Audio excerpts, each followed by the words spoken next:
આ તરફ રાજકોટમાં પણ 154 પરીક્ષા કેન્દ્રો પર એલઆરડી પરીક્ષાનું આયોજન કરાયું છે। રાજ્યમાં ફિઝિકલમાં પણ 3 લાખ કરતાં વધારે યુવાનો પાસ થયા હતા।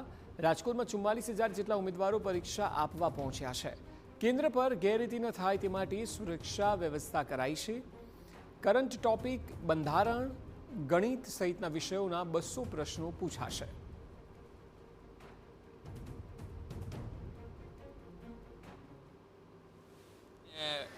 વધારે વિદ્યાર્થીઓના લીધે હોટલો અને એ પણ બહુ ફૂલ જ છે, એટલે થોડીક રહેવા જવામાં થોડીક તકલીફ થઈ છે અમારે। બાકી બધી તો સુવિધા પણ અહીં સારી જ છે। મારો પીએસઆઈમાં બી આ સ્કૂલમાં વારો આવ્યો હતો, એટલે અહીં સ્ટાફ બી બહુ સારો જ છે।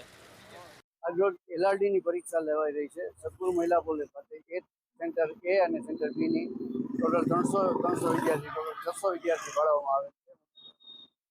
કઈ રીતના વિદ્યાર્થીને ચેક કરવામાં આવે છે? દરેક ઉમેદવારને થંબ ઇમ્પ્રેશન, ફેસ રીડિંગ અને ડિજિટલ ટેસ્ટ કરીને અંદર એન્ટ્રી આપવામાં આવે છે।